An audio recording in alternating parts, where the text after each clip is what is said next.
Okay ကျွန်တော် Jonathan မှာကျွန်တော်ကိုယ်တိုင်လုပ်ထားတဲ့ application 5ခုပြသတော့မှာဖြစ်ပါတယ်ပထမဆုံးအနေနဲ့ real time chat application မှာဒီ application တော့ကျွန်တော် Redis parser ကို3မျိုးရေးသားထားပါတယ်ကျွန်တော် work guide ခွဲထားတဲ့mono repo နဲ့ရေးထားဖြစ်ပါတယ်ပထမဆုံးအနေနဲ့ user အနေနဲ့ run တစ်ခုကို create လုပ်လို့ရပါတယ်ကျွန်တော်ဒီမှာ test ဆိုပြီးတော့ user A ဘက်ကနေပြီးတော့ run တစ်ခုကို create လုပ်လိုက်ပါမယ်အဲဆိုရင်ကျွန်တော်ဒီမှာ user B ဘက်မှာရှိပါမယ်user A ကနေပြီးတော့ test ကိုဝင်လိုက်မယ်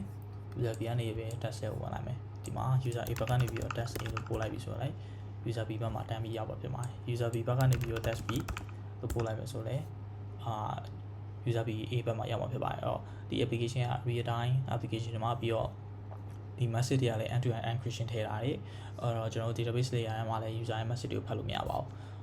ဒီ code ရဲ့ repo တော့ကျွန်တော် GitHub မှာတင်ထားပါတယ်ကျွန်တော် documentation အပြည့်စုံလေးရေးထားတယ်ပြီးတော့ကျွန်တော် architecture RabbitMQ သုံးထားတယ် DB worker သုံးထားတယ်ဆိုတာလည်းအပြည့်စုံရေးပေးထားပါတယ်နောက်ထပ် application တစ်ခုကတော့ကျွန်တော်ပြတော့မှာတော့ကျွန်တော် AWS မှာပြန်ငယ်တော့application တစ်ခုကတော့ကျွန်တော် AWS ကကျင်ပါတဲ့ Keyword Hacker တော့မှာပြန်ခဲ့တဲ့ application တစ်ခုဖြစ်ပါတယ်ဒီ application တော့ကျွန်တော်တို့ AI ကိုသုံးပြီးတော့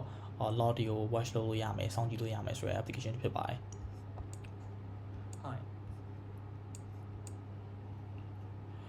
ဒီ application ရဲ့အဓိကရည်ရွယ်ချက်ကတော့ကျွန်တော်တို့ကျွန်တော် application တစ်ခုရှိပါတော့ Node.js ဆိုတဲ့ application တစ်ခုရှိရဲ့အဲ့ application တစ်ခုမှာ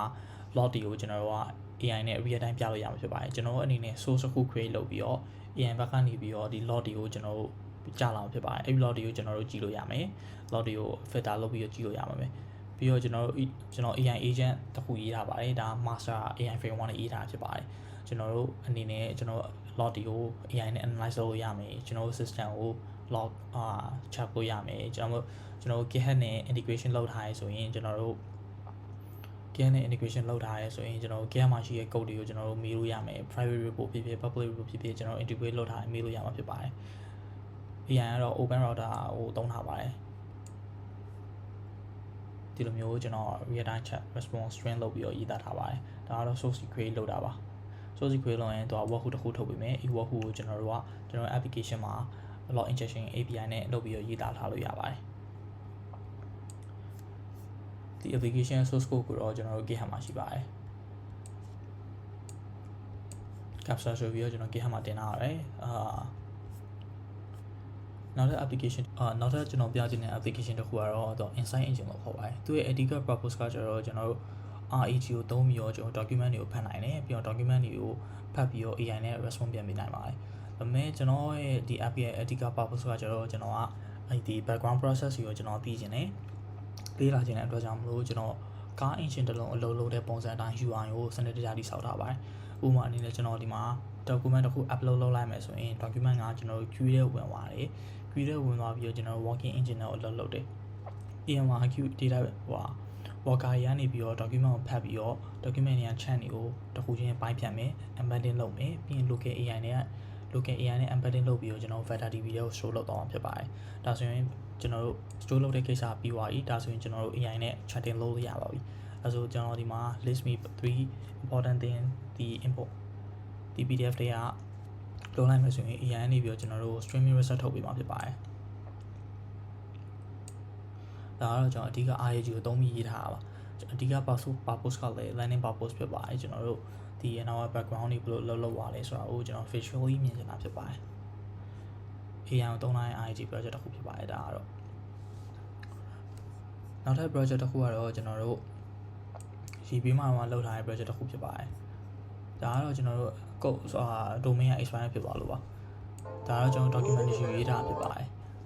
ဒီ project ကတော့ကျွန်တော်တို့ဘာတော့လုပ်ခဲ့လဲဆိုတော့ကျွန်တော်ဒီ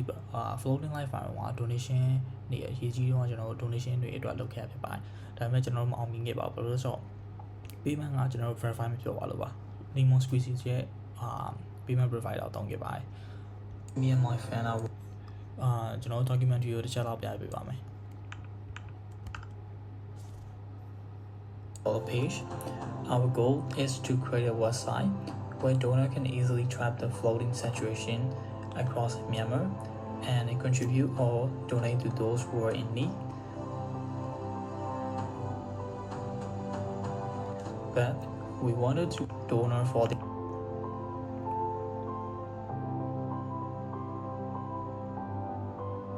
and we have given ourselves 2 days voting live to build this app,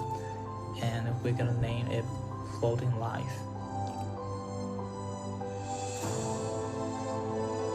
It's been a challenging day, but hopefully by the end of the day, floating crisis. ယူဝိုင်းဟောဒီလိုလေးရှိပါတယ်